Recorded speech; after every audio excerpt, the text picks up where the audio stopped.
स्थापकाय च धर्मस्य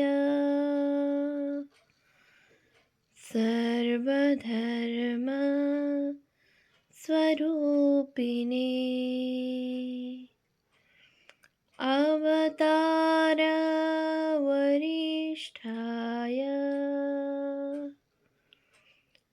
रामकृष्णाय ते नमः। শ্রী শ্রী রামকৃষ্ণ লীলা প্রসঙ্গ প্রথম ভাগ। পূজনীয় স্বামী শারদানন্দজি মহারাজের রচনা। গুরুভাব পূর্বার্ধ, পৃষ্ঠা সংখ্যা 19। শ্রী রামকৃষ্ণ ভাব মুখে। শ্রী ভক্তদিগের প্রতি ঠাকুরের সমান কৃপা। তারপর দিন আবার দক্ষিণেশ্বরে গেলুম। যাবা মাত্র ঠাকুর কাছে এসে বললেন, ওগো, তোমার স্বর প্রায় সবটা খেয়েছিলুম, একটু বাকি ছিল। কোনো অসুখ করেনি, পেটটা একটু সামান্য গরম হয়েছে। আমি তো শুনে অবাক, তার পেটে কিছু সয় না, আর একখানা স্বর তিনি একেবারে খেয়েছেন। তারপর শুনলুম ভাবাবস্থায় খেয়েছেন। শুনলুম মাস্টার মহাশয়ের বাড়ি থেকে ঠাকুর খেয়ে দিয়ে তো রাত্রি 10:30টায় এসে পৌঁছলেন। এসে খানিক বাদে তার ভাব হয় ও অর্ধবাহ্য দশায় রামলাল দাদাকে বলেন, বড় ক্ষুধা পেয়েছে, ঘরে কি আছে দে তো রে। রামলাল দাদা শুনে আমার সেই সরখানি এনে সামনে দেন ও ঠাকুর তা প্রায় সব খেয়ে ফেলেন। ভাবের ঘোরে তার কখনো কখনো অমন অসম্ভব খাওয়াও খেয়ে হজম করার কথা মার কাছে ও লক্ষ্মী দিদির কাছে শুনেছিলুম। সেই সব কথা মনে পড়ল। এত কৃপা আমরা তাঁর কাছ থেকে পেয়েছি, সে যে কি দয়া তা বলে বোঝাবার নয়। আর সে কি টান, কেমন করে যে আমরা সব যেতুম করতুম তা আমরাই জানি না, বুঝি না। কই, এখন তো আর সেরকম করে কোথাও হেঁটে হেঁটে বলা নেই, কওয়া নেই। অচেনা লোকের বাড়িতে সাধু দেখতে বা ধর্মকথা শুনতে যেতে পারি নে। সে যার শক্তিতে করতুম তার সঙ্গে গিয়েছে, তাকে হারিয়ে এখন যে কেন বেঁচে আছি তা জানি না। এইরূপ আরও কতই না দৃষ্টান্ত দেওয়া যাইতে পারে। যাহারা কখনো বাটির বাহির হন নাই, তাহাদের দিয়া বাজার করাইয়া আনিয়াছেন। অভিমান অহংকার দূরে যাইবে বলিয়া সাধারণ ভিখারির ন্যায় লোকের বাড়ি বাড়ি ভিক্ষা করাইয়াছেন। সঙ্গে লইয়া পেনেটির মহোৎসব ইত্যাদি দেখাইয়া আনিয়াছেন। আর তাহারাও মনে কোনো দ্বিধা না করিয়া মহানন্দের যাহা ঠাকুর বলিয়াছেন তাহাই করিয়াছেন। ভাবিয়া দেখিলে ইহা একটি কম ব্যাপার বলিয়া মনে হয় না। সে প্রবল জ্ঞান তরঙ্গের সম্মুখে সকলেরই ভেদ জ্ঞান প্রসূত দ্বিধাভাব তখনকার মতো ভাসিয়া গিয়াছে। সে উজ্জ্বল ভাব ও ঘনতনু ঠাকুরের ভিতর সকলেই নিজ নিজ ভাবের পূর্ণাদর্শ দেখিতে পাইয়া আপনাদের কৃতার্থ জ্ঞান করিয়াছে।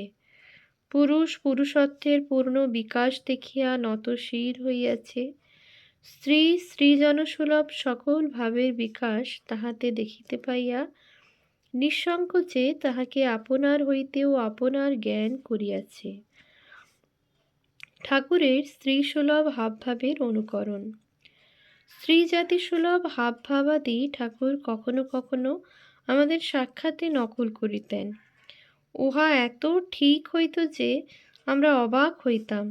জনৈকা স্ত্রীভক্ত ওই সম্বন্ধে একদিন আমাদের বলিয়াছিলেন, ঠাকুর একদিন তাহাদের সামনে স্ত্রীলোকেরা পুরুষ দেখিলে যেরূপ হাবভাব করে তাহা দেখাইতে আরম্ভ করিলেন।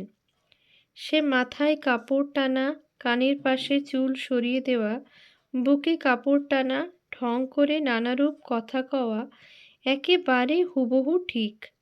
দেখে আমরা হাসতে লাগলুম, কিন্তু মনে লজ্জা আর কষ্টও হলো যে ঠাকুর মেয়েদের এইরকম করে হেয় জ্ঞান করছেন। ভাবলুম, কেন সকল স্ত্রীলোকেরাই কি ওই রকম? হাজার হোক, আমরা মেয়ে কি না? মেয়েদের ওরকম করে কেউ ব্যাখ্যা না করলে মনে কষ্ট হতেই পারে। ওমা! ঠাকুর অমনি আমাদের মনের ভাব বুঝতে পেরেছেন আর বলছেন, ওগো, তোদের বলছি না, তোরা তো অবিদ্যাশক্তি নোস, ওসব অবিদ্যাশক্তিগুলো করে। ঠাকুরের স্ত্রী পুরুষ উভয় ভাবের এইরূপ একত্র সমাবেশ তাহার প্রত্যেক ভক্তই কিছু না কিছু উপলব্ধি করিয়াছে। ঠাকুরের স্ত্রী পুরুষ উভয় ভাবের একত্র সমাবেশ। শ্রীযুত গিরিশ ঐরূপ উপলব্ধি করিয়া একদিন ঠাকুরকে জিজ্ঞাসাই করিয়া ফেলেন, মশাই, আপনি পুরুষ না প্রকৃতি? ঠাকুর হাসিয়া তদুত্তরে বলিলেন, জানি না। ঠাকুর ওই কথাটি আত্মজ্ঞ পুরুষেরা যেমন বলেন, আমি পুরুষ নহি স্ত্রীও নহি, সেইভাবে বলিলেন। অথবা নিজের ভিতর উভয় ভাবের সমান সমাবেশ দেখিয়া বলিলেন, সে কথা এখন কে মীমাংসা করিবে? ভাবমুখে থাকাতেই ঠাকুর সকলের ভাব বুঝিতে সমর্থ হইতেন। এইরূপ ভাবময় ঠাকুর ভাবমুখে থাকিয়া স্ত্রীর কাছে স্ত্রী ও পুরুষের কাছে পুরুষ হইয়া তাহাদের প্রত্যেকের সকল ভাব ঠিক ঠিক ধরিতেন। আমাদের কাহারো কাহারো কাছে এ কথা তিনি স্বয়ংই ব্যক্ত করিয়াছেন। পরম ভক্তিমতী জনৈকা স্ত্রী ভক্ত স্বামী প্রেমানন্দজির মাতা ঠাকুরানী আমাদিগকে বলিয়াছেন, ঠাকুর তাহাকে একদিন বলিতেছেন, লোকের দিকে চেয়েই কে কেমন বুঝতে পারি, কে ভালো কে মন্দ, কে সুজন্মা কে বেজন্মা, কে জ্ঞানী কে ভক্ত, কার হবে কার হবে না ধর্মলাভ, সব জানতে পারি, কিন্তু বলি না, তাদের মনে কষ্ট হবে তাই। ভাবমুখে থাকায় সমগ্র জগৎটাই তাহার নিকট সদা সর্বক্ষণ ভাবময় বলিয়াই প্রতীত হইত। বোধ হইত স্ত্রী পুরুষ গরু ঘোড়া কাঠ মাটি সকলই যেন বিরাট মনে এক একটি ভিন্ন ভিন্ন ভাব সমষ্টিরূপে উঠিতেছে, ভাসিতেছে, আর ওই ভাবাবরণের ভিতর দিয়া অনন্ত অখণ্ড সচ্চিদাকাশ কোথাও অল্প কোথাও অধিক পরিমাণে প্রকাশিত রহিয়াছে, আবার কোথাও বা আবরণের নিবিড়তায় একেবারে আচ্ছন্ন হইয়া যেন নাই বলিয়া বোধ হইতেছে। আনন্দময়ীর নিষ্কলঙ্ক মানসপুত্র ঠাকুর জগদম্বার পাদপদ্মে স্বেচ্ছায় শরীর মন চিত্তবৃত্তি সর্বস্ব অর্পণ করিয়া সমাধিবলে অশরীরী আনন্দস্বরূপ প্রাপ্ত হইয়া তাহার সহিত চিরকালের নিমিত্ত মিলিত হইতে যাত্রা করিয়াছিলেন।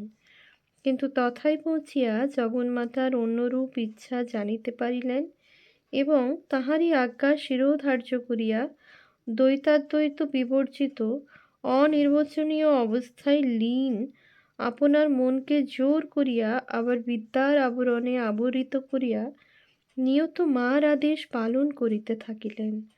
অনন্ত ভাবময়ী জগজ্জননীও ঠাকুরের প্রতি প্রসন্না হইয়া ঠাকুরকে শরীরে করিয়া রাখিয়াও একত্বের এত উচ্চপদে তাহার মনটি সর্বক্ষণ রাখিয়া দিলেন যে অনন্ত বিরাট মনে যত কিছু ভাবের উদয় হইতেছে তৎসকলই সেখান হইতে তাহার নিজস্ব বলিয়া সর্বকালে অনুভূত হইত এবং এত দূর আয়ত্তীভূত হইয়া থাকিত যে দেখিলেই মনে হইত যিনি মাতা তিনি সন্তান এবং যিনি সন্তান তিনি মাতা। চিন্ময় ধাম চিন্ময় নাম চিন্ময় শ্যাম। আমরা যতটুকু বলিতে পারিলাম বলিলাম। পাঠক, এইবার তুমি ভাবিয়া দেখো অনন্ত ভাবরূপী এ ঠাকুর কে। দ্বিতীয় অধ্যায়, ভাব সমাধি ও দর্শন সম্বন্ধে কয়েকটি কথা।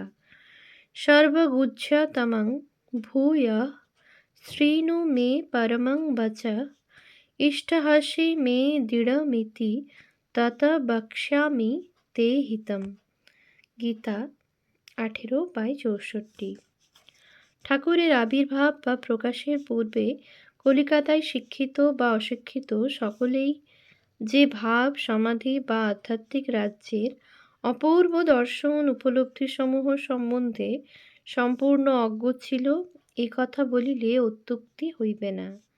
অশিক্ষিত জনসাধারণের ওই সম্বন্ধে ভয় বিস্ময় সম্ভূত একটা কিম্ভূত কিমাকার ধারণা ছিল, এবং নবীন শিক্ষিত সম্প্রদায় তখন ধর্মজ্ঞান বিবর্জিত বিদেশি শিক্ষার স্রোতে সম্পূর্ণরূপে অঙ্গ ঢালিয়া ঐরূপ দর্শনাদি হওয়া অসম্ভব বা মস্তিষ্কের বিকারপ্রসূত বলিয়া মনে করিতেন।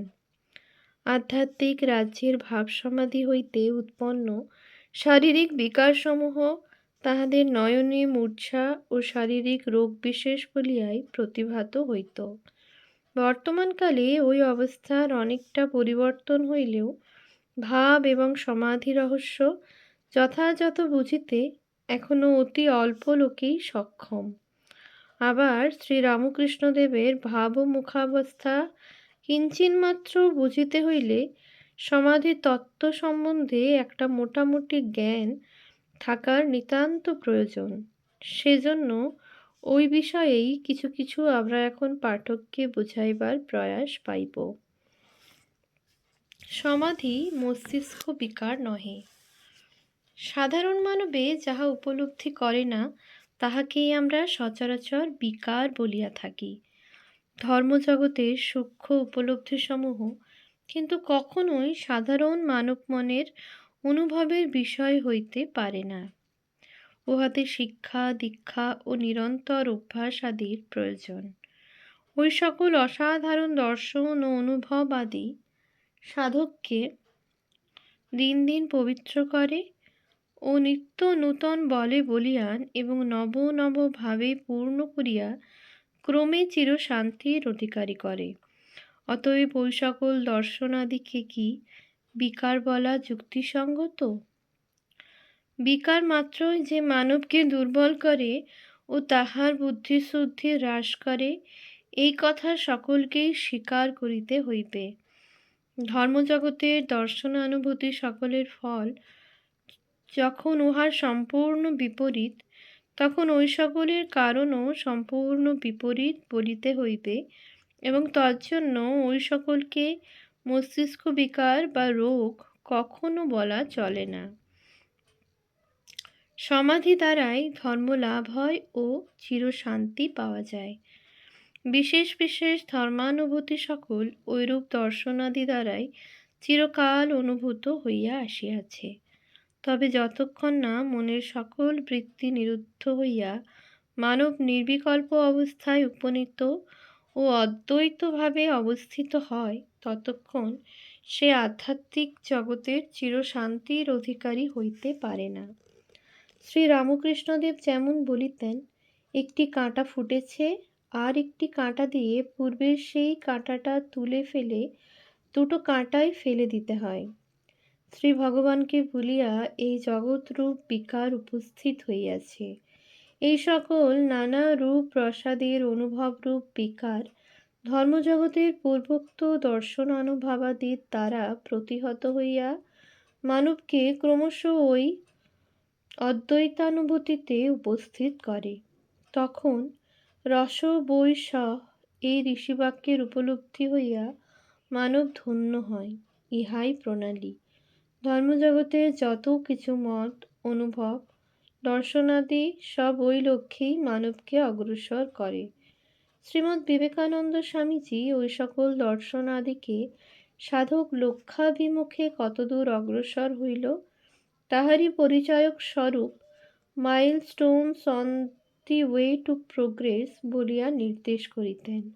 অতএব পাঠক যেন মনে না করেন ভাববিশেষের কিঞ্চিৎ প্রাবল্যে অথবা ধ্যান সহায়ে দুই একটি দেবমূর্তি দর্শনাদিতেই ধর্মের ইতি হইল। তাহা হইলে বিষম ভ্রমে পতিত হইতে হইবে। সাধকেরা ধর্মজগতে ঐরূপ বিষম ভ্রমে পতিত হইয়াই লক্ষ্য হারাইয়া থাকেন, এবং লক্ষ্য হারাইয়াই একদেশী ভাবাপন্ন হইয়া পরস্পরের প্রতি দেশ হিংসাদিতে পূর্ণ হইয়া পড়েন। শ্রী ভগবানে ভক্তি করিতে যাইয়া ওই ভ্রম উপস্থিত হইলেই মানুষ গোঁড়া একঘেয়ে হয়। ওই দোষী ভক্তিপথের বিষম কণ্টকস্বরূপ এবং মানবের হীন বুদ্ধি প্রসূত। ওম শান্তি শান্তি শান্তি। হরি ওম তৎসৎ। শ্রীরামকৃষ্ণার্পণমস্তু।